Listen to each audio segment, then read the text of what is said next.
Waalaikumsalam warahmatullahi wabarakatuh. Selamat siang teman-teman. Selamat siang. Ada yang tahu nggak pada siang hari ini kita mau belajar apa? Belajar Bahasa Indonesia. Cakep. Belum pantun. Belum, ya nanti pantunnya. Nah, karena hari ini kita belajar mengenai puisi, kira-kira dari teman-teman yang ada di sini ada yang tahu nggak puisi itu apa ya? Coba. Saya bisa jawab ya. Iya, Mbak Dea Tuti, monggo. Puisi itu salah satu bentuk karya sastra. Iya, benar. Iya. Iya benar. Jadi seperti yang dibilang Mbak Dea Tuti, puisi itu adalah salah satu karya sastra yang banyak disukai. Kenapa kok banyak disukai ya? Karena disajikan dalam bahasa yang indah.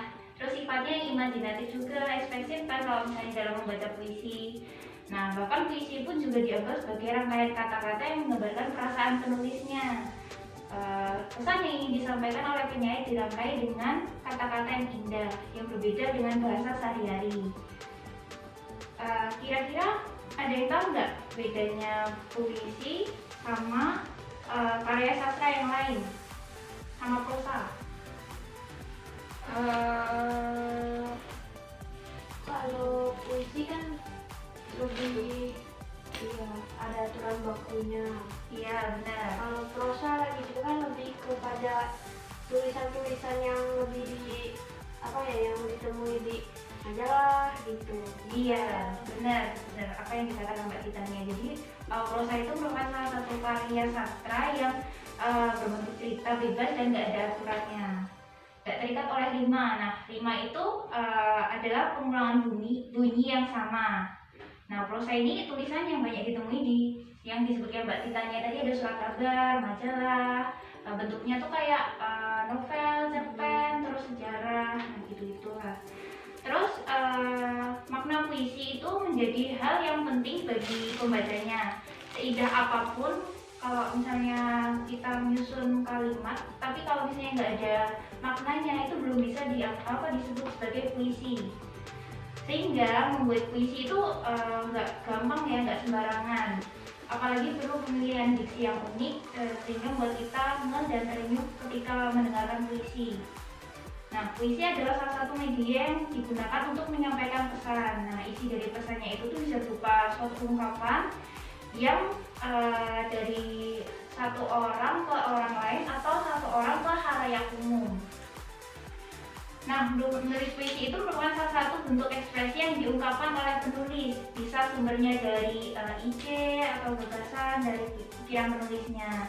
Nah, setelah membaca puisi itu seringkali itu perasaan dari pembacanya itu terpengaruh oleh isinya, baik rasa sedih, marah, senang atau semangat. Nah, puisi itu baik senantiasa mampu meninggalkan pesan mendalam bagi perasaan pembacanya. Nah, saya ada contoh puisi nih, biar tahu bedanya cara membaca puisi yang baik sama yang biasa aja sembarangan. Ini kalau saya contohkan yang salah ya. Misal ada puisi yang judulnya Aku Ingin, karyanya Sakati Djoko Damono. Misal kalau saya bacanya gini, aku ingin mencintaimu dengan sederhana, dengan kata yang tak sempat diucapkan kayu pada api yang menjadikannya abu. Aku ingin mencintaimu dengan sederhana, dengan isyarat yang tak sempat disampaikan awan kepada hujan yang menjadikannya tiada. Kira-kira kalau kayak gitu enak nggak teman-teman bacanya? Nyampe enak nggak? Nggak. Berarti kan kalau misalnya nggak jelas, ngerem bener ya rap. Nah, jadi kalau misalnya baca puisi itu harus benar-benar dihayati, diperhatikan iramanya gitu. Nah, kira-kira dari teman-teman ada yang bisa nyampein nggak baca puisi yang baik gimana? Coba kalau didesapi gitu, siapa yang mau? Bisa dia? Bilang. Iya. Oke, saya baca ya. Aku ingin mencintaimu dengan sederhana, dengan kata yang tak sempat diucapkan kayu kepada api yang menjadikannya abu. Aku ingin mencintaimu dengan sederhana, dengan isyarat yang tak sempat disampaikan awan kepada hujan yang menjadikannya tiada. Nah, kira-kira dari teman-teman tadi setelah mendengarkan bacaan puisi dari Mas Gilang, gimana ya perasaannya? Jatuh cinta. Tersentuh. Iya. Ya. Kalau maknanya ada yang tahu nggak kira-kira dari puisi yang dibacakan tadi? Maknanya aku ingin mencintaimu dengan sederhana. Maksudnya ya sebatas aku mencintaimu tanpa minta balasan gitu gak sih? Iya, bisa. Nah, jadi puisi yang tadi dibacakan Mas Gilang tadi itu merupakan ungkapan cinta seorang pada kasihnya. Kira-kira bayangin nggak kalian kalau misalnya bagaimana seseorang ketika dibacain sama pasangannya puisi yang kayak gitu, ketika menyatakan kerelaannya untuk berkorban seperti pengorbanan kayu kepada api, kalian diajak membayangkan bagaimana perasaan seorang ketika dibacakan oleh pasangannya itu ketika kerelaannya untuk berkorban sama seperti kayak awan yang merelakan menjadi hujan. Kira-kira gimana perasaan teman-teman? Baru jatuh cinta lagi. Nah, siapapun pasti perempuan atau laki-laki ya akan merasakan perasaan yang romantis, merasa dapat, disayangi, terus terlindungi karena merasa kerelaannya itu tadi mau berkorban. Nah, perasaan kalian yang terasa setelah membaca itu tuh yang namanya suasana. Jadi suasana itu merupakan akibat psikologis yang ditimbulkan puisi itu terhadap pembacanya. Nah, beberapa hal yang harus dipahami ketika akan membacakan puisi yaitu mengetahui cara membacanya. Nah, berikut hal-hal yang perlu diperhatikan. Yang pertama itu perlu memperhatikan rima dan irama. Yang kedua juga perlu memperhatikan vokal. Ada yang tahu vokal itu apa ya? AIUEO. Iya benar. Penjelasan dalam pengucapan. Ya. Terus ada juga memperhatikan intonasi. Ada yang tahu intonasi apa? Tinggi, rendah, nada. Iya benar. Terus ketika membaca puisi kita juga harus memperhatikan ekspresi kita biar orang-orang tahu kalau misalnya puisi kita tuh sedih ya. Jangan kalau bacanya puisinya sedih kita malah seneng. Itu. Nah, pembelajaran puisi sekarang tuh nggak lepas dari transformasinya bentuk puisi lama. Nah, jadi pada pembelajaran kali ini selain kita belajar mengenai puisi, kita juga akan belajar mengenai jenis-jenis puisi lama dan ciri-ciri beserta contohnya. Nah, pengertian puisi lama. Nah, puisi lama itu adalah puisi yang sudah ada sejak zaman dahulu dan biasanya digunakan dalam upacara adat. Nah, berbeda dengan puisi modern yang lebih bebas dan tanpa aturan, puisi lama itu tuh memiliki beberapa aturan yang mengikat. Misal jumlah baris dalam satu baitnya, terus jumlah suku kata dan rima. Nah, dapat disimpulkan bahwa aturan-aturan puisi lama sebagai berikut. Yang pertama itu terikat dengan jumlah baris. Misal kayak dalam satu bait itu terdiri dari 2 baris, atau 4 baris, atau 6 baris. Lalu ada terikat dengan jumlah suku kata. Terus terikat dengan rima, terikat aturan jumlah baris pada satu baitnya, dan terikat dengan rima. Jenis puisi lama itu ada 7 jenis ya. Jadi yang pertama itu yang paling terkenal nih. Ada yang tahu nggak kira-kira salah satu jenis puisi lama yang paling populer saat ini? Pantun, iya benar, pantun. Jadi salah satu jenis puisi lama yang paling populer sampai saat ini itu merupakan pantun. Nah, pantun ini kenapa kok bisa sampai populer? Karena sering masyarakat kita itu menggunakannya di dalam kehidupan sehari-hari. Hingga saat ini pantun masih sering digunakan dalam berkomunikasi hingga upacara adat pernikahan. Kira-kira ada yang tahu nggak pernikahan adat mana yang pakai pantun? Betawi. Nah, benar. Pintar Mbak Rina Tuti, Mbak Titania. Nah, jadi ciri-ciri pantun itu diantaranya memiliki sajak ABAB. Lalu ciri yang kedua itu dalam satu baitnya terdiri dari 4 baris. Kemudian satu barisnya terdiri dari 8 sampai 4 suku kata. Nah, lalu Baris pertama dan kedua merupakan sampiran, sedangkan baris ketiga dan keempatnya merupakan isi. Nah, kira-kira setelah menyebutkan ciri-ciri tadi, teman-teman ada yang bisa bikin pantun nggak ya? Saya sukarela, saya contohkan nih satu. Misal, kancil lari tidak dikejar, lusa lari sambil berputar. Sekarang kita mulai belajar supaya jadi anak pintar. Lihat teman-teman, contohnya. Butir bukan sembarang butir. Saya mau pantun. Iya, cakep. Belum. Jadi gimana ya? Makan nasi pakai bakwan, Cakep. disiram pakai kuah kari. Cakep. Nusantara penuh keragaman, lestarikanlah potensi negeri. Nah, cakep. Ih, pinter. Ya, Tuti. Nah, lalu ada contoh puisi lama yang kedua itu Carmina. Carmina itu hampir mirip sama kayak pantun, cuman Carmina ini sering disebut dengan pantun kilat karena dalam satu baitnya hanya terdiri dari 2 baris. Nah, isinya itu biasanya termaktub pada baris yang kedua atau bagian isi.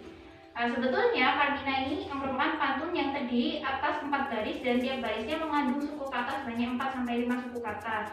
Namun seiring berjalannya waktu, bentuk Carmina pun menjadi 2 baris dan punya suku kata sebanyak 8-12 suku kata. Nah, Carmina ini tuh gak jauh beda dengan pantun. Yang membedakannya hanya sajanya yang AA sama BB. Jadi ciri-ciri Carmina itu sebagai berikut.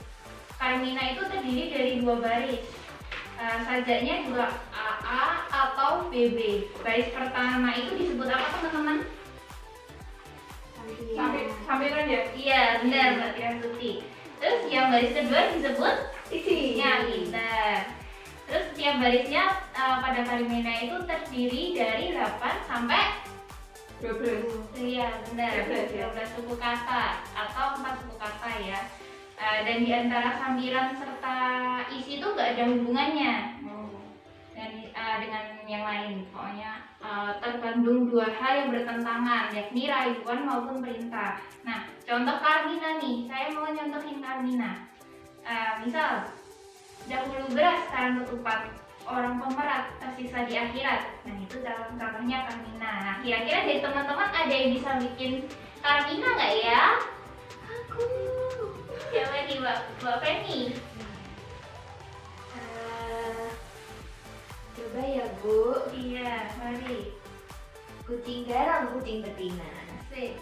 Kalau bohong masuk neraka. Cakep. Buat Saya punya Carmina. Ini Iya. saya coba bikin ya. Iya. Buat Titania ini. Carminanya ikan kakap makan kepompong. Betul. Banyak cakep juga bohong. Titania suka bohong. Waduh, Titania suka bohong ya? Iya. Suka bohong ya Mbak Titania.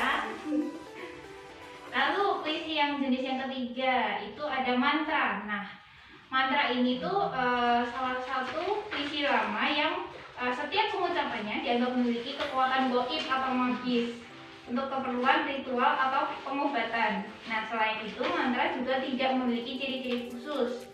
Nah, mantra merupakan salah satu bentuk sastra yang sampai saat ini digunakan dan dilestarikan oleh masyarakat. Biasanya tuh dibacakan saat kegiatan atau tradisi masyarakat dan dibacakan oleh kayak sesepuh-sesepuh gitulah. Nah, penuturan secara lisan pada acara kenduri, nah itu contohnya. Itulah seorang yang dianggap sebagai sesepuh desa. Nah, contoh mantranya. Nah, ini Bu Guru ada contoh video pembacaan mantra. Mantra. Pastikan pikiran kalian tidak kosong ya, teman-teman. Ini saya disetel Bu. Enggak bercanda. Asli pojok kesurupan. Anu Bi. Iya, contohnya ya.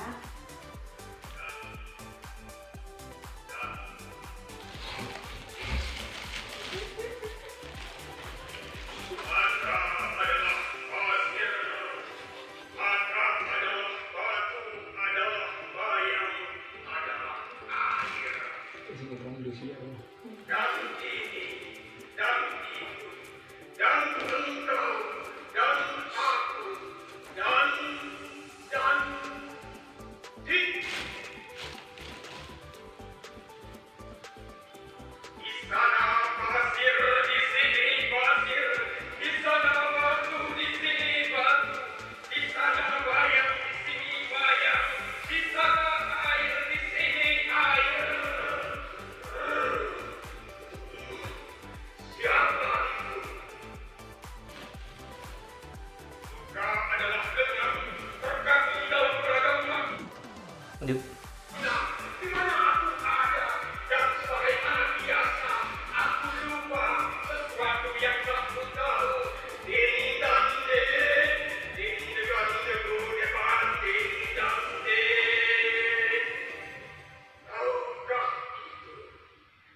Sip.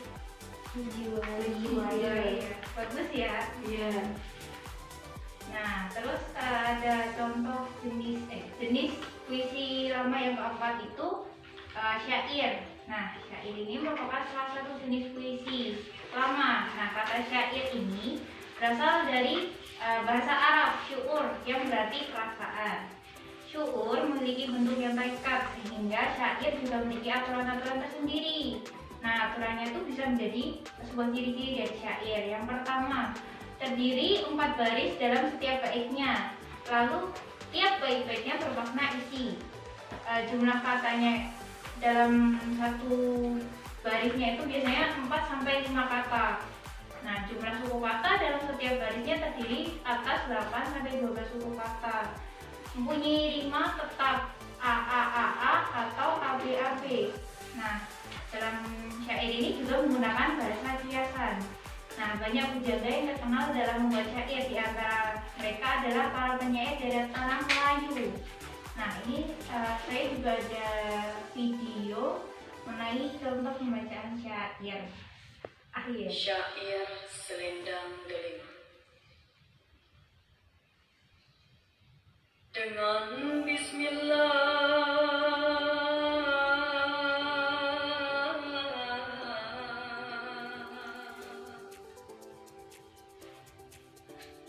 syair dibaca,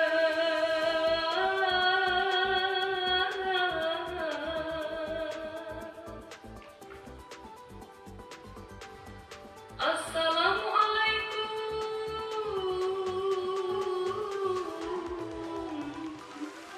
kata permula.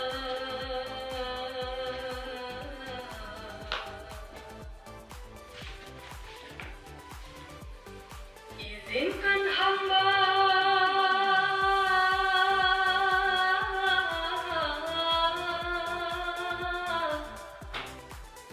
untuk bernada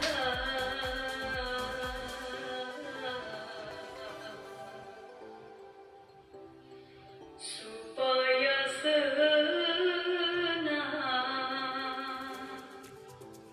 hati semua.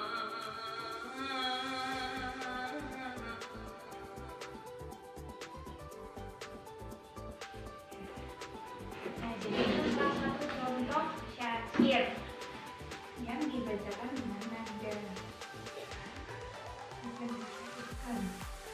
Jadi kalau syair itu bacanya dilakukan ya.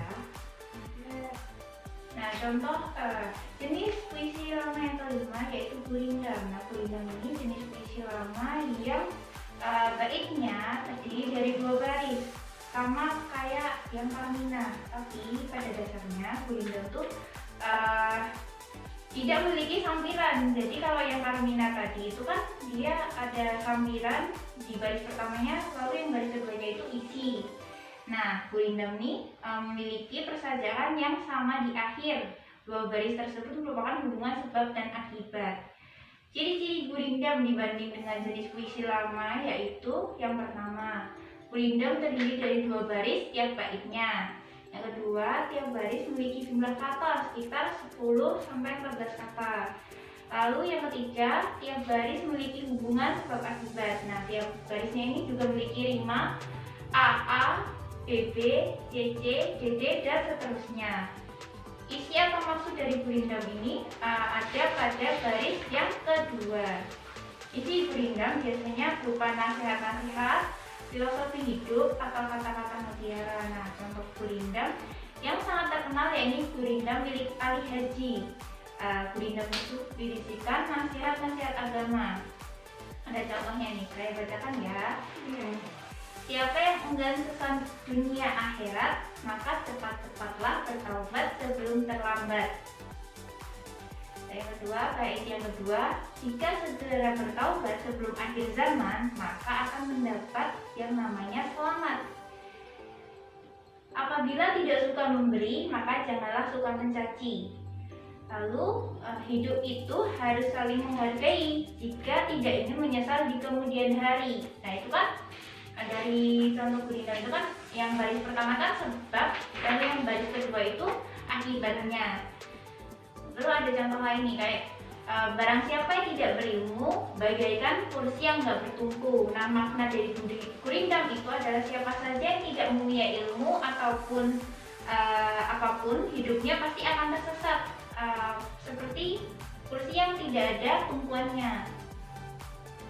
Lalu jenis puisi lama yang keenam itu soloka. Soloka adalah jenis puisi lama yang berisikan perumpamaan atau kiasan untuk menyindir maupun bergurau. Nah, soloka ini biasanya ditulis ke dalam bentuk pantun maupun syair. Pengaturan rima atau kesajikannya sangat penting dalam soloka. Dalam tulisannya, setiap baris kedua dan keempat pada bait pertama akan menjadi baris pertama dan ketiga bait selanjutnya. Jadi kayak berkaitan gitu loh, berhubungan, diulang lagi. Begitu pula seterusnya. Nama lain dari soloka adalah pantun berkait. Nah, ciri soloka secara umum yang pertama itu dalam satu baitnya terdiri dari 4 baris atau lebih, bisa 4, 6, pokoknya genap. Lalu mempunyai sajak A, B, A, B. Yang ketiga, pada baris yang pertama dan kedua itu merupakan sampiran. Lalu baris selanjutnya 3 dan 4 itu merupakan isi. Setiap baris terdiri dari 4 suku kata minimalnya ya. Terus memiliki rangkaian pantun yang saling sambung menyambung. Seperti yang ibu jelaskan tadi. Jadi misal kayak setiap baris kedua dan keempat pada bait pertama dan akan menjadi baris pertama dan ketiga di bait selanjutnya. Nah, contohnya guru bacakan ya. Untuk apa punya belati jika tak pernah juga diasah? Untuk apa beranak istri jika tak pernah dikasih nafkah? Nah, itu contohnya ya. Nah, terus yang ketujuh, jenis puisi lama ada talibun. Talibun ini jenis puisi lama yang bentuknya mirip seperti pantun karena mempunyai isi dan sampiran dan isi. Tapi dalam satu baitnya terdiri dari 4 baris. Nah, rima ABC, ABC atau ABCD, ABCD atau ABCDE, ABCDE dan seterusnya. Pokoknya minimal dalam satu bait itu terdiri dari 4 baris. Pokoknya bisa dalam satu bait itu 6 baris atau 8 baris, pokoknya genap sampai 20 baris. Nah, talibun ini tuh memiliki ciri sebagai berikut. Yang pertama, talibun memiliki jumlah baris yang genap, terdiri dari apa, Mbak Itu? Talibun itu terdiri Nama seperti pantun terdiri dari sampiran ya? dan isi. Iya, betul. Nah, jika talibun terdiri dari 6 baris, maka 3 barisnya itu disebut dengan Sampiran. Lalu yang 3 baris berikutnya disebut Isi. Iya, benar. Terus ciri yang kedua yaitu antara kalimat sampiran yang pertama dengan kalimat sampiran yang kedua, 3 dan sampiran seterusnya harus saling berhubungan dan jangan sampai bertolak belakang ya. Terus ciri yang ketiga itu ada sampiran pada talibun berupa perumpamaan sebagai kalimat pembantu dalam menyampaikan isi. Usahakan kalimat sampirannya itu menggunakan kata yang berima, indah dan menggunakan perumpamaan alam dan lingkungan sekitar. Sajaknya seperti yang telah ibu sebutkan tadi, ABC, ABCD atau ABCDE dan seterusnya. Nah, tiap barisnya itu terdiri dari 8 sampai 12 suku kata. Gaya bahasa yang digunakan luas dan menekankan pada bahasa pengulangan yang berirama. Nah, isinya tuh biasanya menjelaskan tentang suatu perkara. Contoh talibunnya itu misal nih, anak orang di badak sarap pergi berjalan ke kebun bunga, hendak kepekan hari telah senja. Di sana sirih kami kerekap, meskipun daunnya serupa, namun rasanya berlain jua. Melihat sapi di siang hari, sapi betina bukan sapi jantan, berwarna putih bukannya hitam. Janganlah engkau menyombongkan diri di depan para tamu undangan, karena itu perbuatan jahanam. Nah, jadi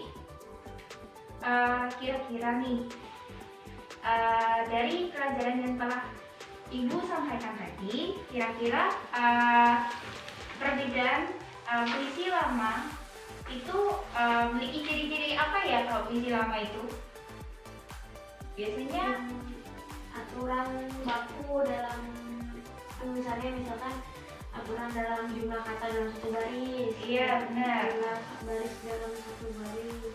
iya, Misalkan Iya. banyak suku kata dan juga rimanya itu ada aturan bakunya. iya benar. Jadi kalau misalnya bedanya puisi lama sama puisi baru itu tuh mencolok ke aturan penulisannya. Kalau yang puisi lama itu lebih terikat aturannya karena yaitu tadi misal dalam satu barisnya itu dalam satu baitnya tuh harus terdiri dari berapa baris, terus dalam satu baitnya itu terdiri dalam satu baitnya harus terdiri dari berapa suku kata. Nah, sementara kalau puisi baru itu sudah nggak terikat lagi dengan aturan-aturan baku, misal seperti puisi lama. Biasanya puisi baru itu memiliki bentuk tipografi yang lebih luas, lebih indah, bebas dibandingkan dengan puisi lama, baik dari rima, bait, baris, hingga suku kata. Nah, di puisi baru itu ada contohnya ode, himne,